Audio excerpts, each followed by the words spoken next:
नमस्कार. मालिकेच्या आजच्या भागामध्ये आपल्याला पाहायला मिळणार आहे की कलाला आता पोलिसांनी पकडून आणलेलं आहे आणि मग कलाला तिथं सांगितलं जातं की यांची कंप्लेंट काय आहे. तिने ज्या व्यक्तीला धडकवलेली आहे गाडी त्या व्यक्तीची कंप्लेंट लिहून घ्यायला इन्स्पेक्टर साहेब सांगत आहेत. त्यानंतर आपल्याला पाहायला मिळतं की कला आता तिथे बसलेली आहे आणि मग तिला इन्स्पेक्टर साहेब तिची बेसिक माहिती विचारत आहेत की तुमचं नाव काय आणि नक्की काय आहे, हे गाडी तुम्ही कोणाची घेतलेली आहे. तेव्हा कला म्हणते की माझं नाव कला खरे आणि सासरचं मी कला अद्वैत चांदेकर आहे.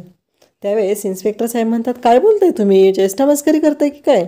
अद्वैत चांदेकरची बायको तुम्ही, शक्यच नाही, तुमच्या राहणीमानावरून वगैरे अजिबात वाटत नाही. तेव्हा तिथे एक हवालदार असतो, त्याला पण ते इन्स्पेक्टर साहेब म्हणतात की काय रे, ह्या म्हणतात तसं ही अद्वैत चांदेकरची बायको आहे का.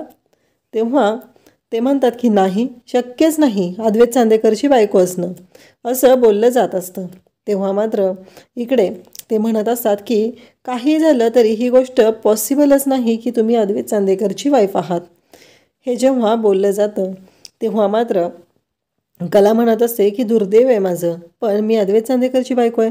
अहो, तुम्ही अद्वैत चांदेकरची बायको कशी असणार आहात, कारण तुमच्या लक्षात येते का अद्वैत चांदेकरच्या घरी लोक कामाला आहेत आणि त्यांची बायको अशी मार्केटमध्ये भाजी आणायला कशाला जाईल, आणि त्यांच्या घरी आहेत ना कामगार नोकर सगळे, आणि तुम्ही काय सांगताय अद्वैत चांदेकरची बायको नाही, पॉसिबलच नाही आहे. हे सगळं बोललं जात असतं. तेव्हा मात्र इकडे कला सांगत असते की तुमचा विश्वास नाही बसला तरी मी अद्वैत चांदेकरची बायको आहे, हे कला स्पष्टपणे सांगत असते. पण ते म्हणत असतात की कसं शक्य आहे. तेव्हा कला म्हणते की अहो, मी जे खरं आहे ते सांगत आहे, मी खोटं कशाला बोलू. आणि त्यानंतर इन्स्पेक्टर साहेब म्हणतात की जा रे, ती गाडी चेक करून त्याचा नंबर बघ, ही गाडी कोणाची आहे ते. आणि मग गाडी चेक करायला गेल्यानंतर तिथून तो हवालदार पुन्हा येतो आणि सांगू लागतो की हो, ती गाडी अद्वैत चांदेकरचीच आहे. मग इकडे अद्वैतला फोन केला जातो. इन्स्पेक्टर साहेबांनी अद्वैतला फोन केल्यानंतर ते अद्वैतला म्हणतात की तुमची गाडी, तेव्हा तो सांगतो की हो, माझी बायको माझी गाडी घेऊन गेलेली आहे, काही प्रॉब्लेम झाला आहे का. तेव्हा ते सांगतात की नाही, तुम्ही या इकडे या, पेठेतल्या पोलीस स्टेशनमध्ये तिथं आलेल्या आहेत त्या, तिथे या, एवढंच सांगितलं जातं. तेव्हा कला म्हणते काय झालं, सांगितलं ना अद्वैत चांदेकरने, मी त्याची बायको आहे ते. तेव्हा लगेचच इन्स्पेक्टर साहेब म्हणतात त्यांची बायको गाडी घेऊन गेली एवढं त्यांनी सांगितलेलं आहे, पण तुम्ही त्यांची बायको आहात ही गोष्ट सांगितलेली नाही. कारण आम्ही विश्वास कसा ठेवायचा, कारण त्यांची बायको गाडी घेऊन गेली असेल आणि तुम्ही ती गाडी चोरली असेल, सांगा कुठून चोरली ही गाडी, असं बोललं जात असतं. तेव्हा कला म्हणत असते, मी खरंच सांगते, मी काही गाडी वगैरे चोरलेली नाही. पण ते ऐकायलाच तयार नसतात. इकडे आपल्याला पाहायला मिळतं सोहम बसलेला असतो, तर नैना तिथे येते आणि त्याला पाठीमागून मिठी मारते. परंतु सोहम मात्र ऐकायला तयार नसतो. नैना आलेली असते. सोहम तेवढ्यात एक कॉल येतो आणि म्हणू लागतो की काय चाललंय हे, आणि सोहम त्याला सांगत असतो की ठीक आहे, पार्टी आहे ना, मी येईल, नक्की येईल, असं सोहम सांगत असतो. नैना त्याला म्हणत असते की आता आपल्या बाळाबरोबर खेळायचं आहे, बाळाच्या आईला पाणीपुरी खायला फिरायला घेऊन जायचं आहे, पण तू हे काय करतोय, मोबाईलबरोबरच खेळत असतो नुसतं. हे सगळं सोहम बोलत असतो. त्यानंतर आपल्याला पाहायला मिळतं की इकडे कला आता पोलीस स्टेशनमध्ये आहे. अद्वैत तिथं आलेला आहे. कला म्हणत आहे की हे बघा, हे चांदेकरच्या नावाचं मंगळसूत्र मी गळ्यात घालते, अजून तुम्हाला काय पुरावा द्यायचा आहे. आणि अद्वैत आला की तिथं भांडायला सुरुवात करतो. म्हणत असतो काय झालं ना, केलंच ना वाटोळ, ठोकलीच ना गाडी, असं तो बोलत असतो. आणि मग ते म्हणतात की अहो साहेब काय चाललंय, ह्या सांगतात की तुमची बायको आहे. तेव्हा अद्वैत म्हणतो हो आहे ना, कसं आहे, वाटत नसलं तरी ती माझी बायको आहे. हे सगळं बोललं जात असतं. परंतु इकडे कला मात्र म्हणत भांडायला सुरुवात करते. अद्वैत आणि कला दोघंही भांडत असतात. अद्वैत म्हणत असतो की चुकलंय तुझं, मान्य कर ना, कारण तू गाडी ठोकलेली आहे, तुला गाडी चालवता येत नाही आहे, माझ्यापेक्षा चांगली गाडी चालवता येत नाही म्हणून तू गाडी ठोकलेली आहे, असं म्हणत दोघांचं जोरात भांडण सुरू झालेलं असतं. अक्षरशः सगळ्या पोलीस स्टेशनमध्ये यांच्या आवाजाने भांडणाने गर्दी झालेली असते. आणि त्याचबरोबर आपल्याला पाहायला मिळतं की हे जे भांडण चालू असतं ते बघण्यासाठी लोक तिथं आलेले असतात आणि इन्स्पेक्टर साहेबांची पण वाट लागलेली असते. त्यांना असं वाटत असतं की अरे बाप रे, कुठली दुर्बुद्धी सुचली मला आणि या दोघांना मी बोलून बसलेलो आहे, असं त्यांना वाटत आहे. आणि शेवटी ते म्हणतात की तुम्ही आता काय चाललंय नक्की, त्यांचं अक्षरशः डोकं उठलेलं असतं. त्यांना असं वाटत असतं की यांना आपण इथून हाकलून दिलं पाहिजे. सोहम पण त्यांना शांत करण्याचा प्रयत्न करत असतो. कला म्हणत असते की तुला पण गाडी चालवता येत नाही, आठवते का तुला आपली पहिली भेट, तू पण मला येऊन ठोकला होतास. तेव्हा लगेचच तिथे कला तसं म्हणते आणि म्हणते तुला आठवते मी पडलेले होते गाडीवरून आणि तू मला धडक दिलेली होती. तेव्हा अद्वैत म्हणतो नाही, तू येऊन माझ्या गाडीला धडकली होती. तेव्हा कला म्हणते की मला माहिती आहे तू येऊन मला धडकला होता आणि आत्ताही मी तेच सांगत आहे की तो गाडीवाला येऊन माझ्या गाडीला धडकलाय, मी त्याला काही केलेलं नाही आहे, हे कला स्पष्टपणे सांगत असते. अद्वैत म्हणत असतो की तुला चांगली गाडी चालवता येत नाही हे खरे तू मान्य कर, नावाची खरी असशील तर खरं बोल, असं कलाला तो सांगत असतो. परंतु कला म्हणत असते की अरे अद्वैत तुझ्या लक्षात येत नाही आहे का नक्की काय म्हणायचं आहे ते. तेव्हा सोहम मात्र वैतागलेला असतो या दोघांची भांडणं बघून. तो इन्स्पेक्टर साहेबांना म्हणतो की थांबवा जरा हे, असं सोहम सांगू लागतो. तेव्हा मात्र कला अद्वैतशी भांडतच असते. अद्वैत आणि कला या दोघांचं एकच चालू असतं की काहीही झालं तरी आपण माघार घ्यायची नाही. कला इकडे भांडायला सज्ज झालेली आहे, एकीकडे अद्वैतही तेवढा जोरजोरात भांडत आहे. कला म्हणत आहे की चांदेकर तू मान्य कर, तुझं चुकलेलं आहे ना, ही गोष्ट तू मान्य कर, तू मान्यच करत नाही आहे ना, तू मान्य करत नाही आहे म्हणून लक्षात येत नाही आहे. आणि इकडे अद्वैत म्हणत असतो की तू चूक केलेली आहे. कला म्हणत असते तुला मी चल म्हटलं होतं, तू आला नाहीस, ही चूक माझी कशी असेल, तू आला नाहीस म्हणून हे सगळं घडलं. जर तू आला असता आणि मग आपण दोघांनी आले असतो मार्केटमध्ये तर हे घडलंच नसतं.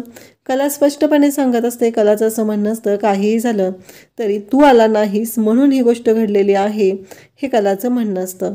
त्यानंतर आपल्याला पाहायला मिळतं की अद्वैत पण ऐकायला तयार नसतो, तोही हट्टाला पेटलेला असतो. तोही म्हणत असतो की काहीही झालं तरी मी तरी का माघार घ्यायची आहे.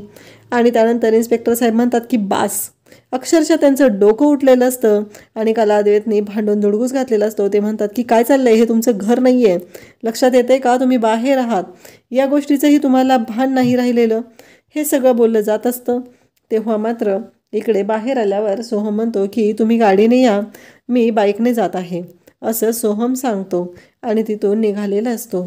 इकडे कला मात्र अद्वैतला म्हणत असते की चांदेकर मला माहिती आहे तू काय आहेस ते, आता गाडी चालवायला तू येणार आहेस का मी घेऊन जाऊ गाडी, एवढंच कला बोलते. तेव्हा अद्वैत म्हणतो की नाही आणि शेवटी मग कला गाडीकडे येते. अद्वैत पण तिच्या पाठीमागे येतो आणि तो पण गाडीत बसायला तिथं तयार झालेला असतो. आणि मग अद्वैत गाडीत बसतो आणि कलाकडे पाहत असतो. कलाला म्हणत असतो की आता तरी मान्य कर, तुला नाही येत चालवता गाडी माझ्यासारखी चांगली. कला म्हणते चांदेकर बासा, आता तुझ्यामुळे झाले, या सगळ्यामध्ये तुझी चूक आहे, तू जर माझ्यासोबत आला असता मार्केटमध्ये तर हे सगळं घडलंच नसतं, असं कला स्पष्टपणे सांगत असते. पण अद्वैत पण तितका हट्टाला पेटलेला असतो की तो त्याची चूक मान्यच करत नसतो. त्याचं असं म्हणणं असतं की नाही, शक्यच नाही, कारण मी तुला म्हटलं होतं, मग तू दुसरा काहीतरी ऑप्शन शोधायचा होता, गाडी घेऊन बाहेर पडायची काहीही गरज नव्हती. त्यानंतर आपल्याला पाहायला मिळतं इकडे राहुलला एक फोन आलेला आहे आणि राहुल म्हणतो ठीक आहे, माझ्या अकाउंटला ट्रान्झॅक्शन होत नाही आहेत ना, बरं मी दुसरं अकाउंट सांगतो त्या अकाउंटला ट्रान्झॅक्शन करा. आणि इकडे नैनाला तो सांगतो की नैना, काही पैसे माझे येणार आहेत चांदेकर ज्वेलर्सच्या दुसऱ्या शॉपमधून, ते महत्त्वाचे आहेत तर ते माझ्या अकाउंटला फेल्ड ट्रान्झॅक्शन होतं आहे, तर ते तुझ्या अकाउंटला घ्यावे असं मला वाटतं आहे. तेव्हा नैना म्हणते की ठीक आहे, काहीच प्रॉब्लेम नाही. नैना मात्र इकडे खुश झालेली असते, चला माझ्या अकाउंटला पैसे येत आहेत ना, त्यातलं निम्म कमिशन तर मी माझंच करून टाकणार आहे, असं नैनाला वाटत असतं, म्हणून ती खुश झालेली असते. इकडे आपल्याला पाहायला मिळतं अद्वैत आणि कला दोघं गाडीतून उतरत असतात. तेव्हा अद्वैत सांगत असतो की गाडीचा दरवाजा नीट उघड, सावकाश उघड.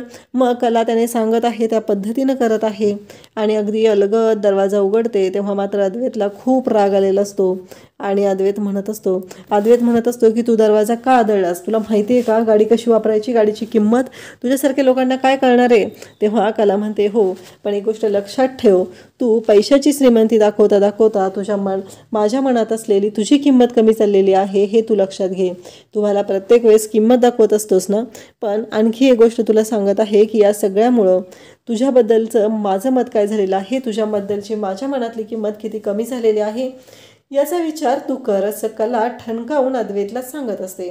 अद्वैत मात्र कलाला म्हणत असतो की हो, तू काही मला सांगायची गरज नाही आणि तू किंमत केल्याने मला काही फरक पडत नाही आहे, असं अद्वैतचं म्हणणं असतं.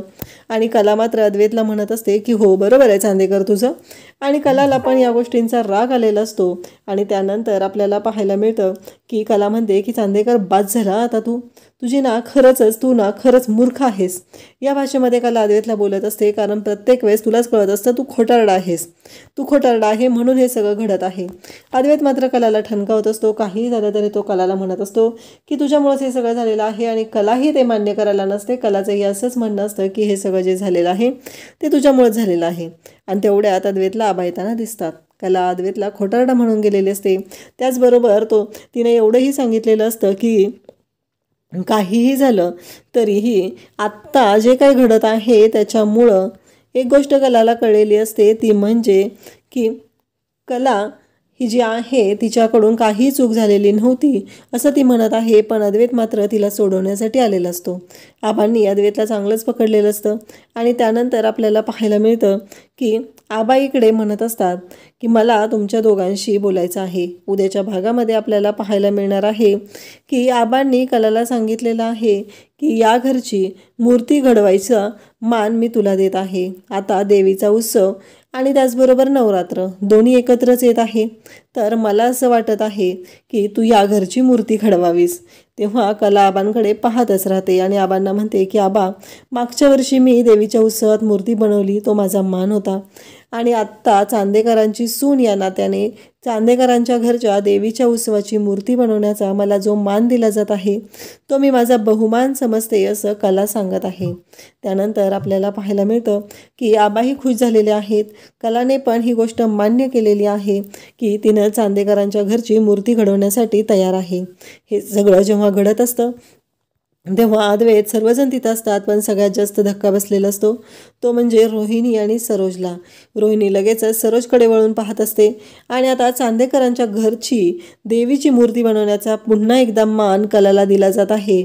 पण ही मूर्ती घडवताना नक्कीच आता रोहिणी मोठा राडा घालणार आहे आणि ज्यामुळं कला पुन्हा अडकणार की काय असं आपल्याला पाहायला मिळणार आहे. हे सगळं जेव्हा घडत असतं तेव्हा कलाने आता सांगितलेलं तर आहे, तिला खूप आनंद झालेला आहे. परंतु आत्ता कलाच्या पुढं खूप मोठी गोष्ट येणार आहे, ती म्हणजे सोहम तिला सांगणार आहे की तुला माहिती आहे का, तुझ्या आणि म्हणजे कलावहिनी तुझ्या आणि अद्वैतच्या या नात्यामुळे संगीता वहिनींनी टेन्शन घेतलेलं आहे. त्यांनी स्वतःवरती रॉकेल ओतून पेटवून घेण्याचा प्रयत्न केलेला आहे.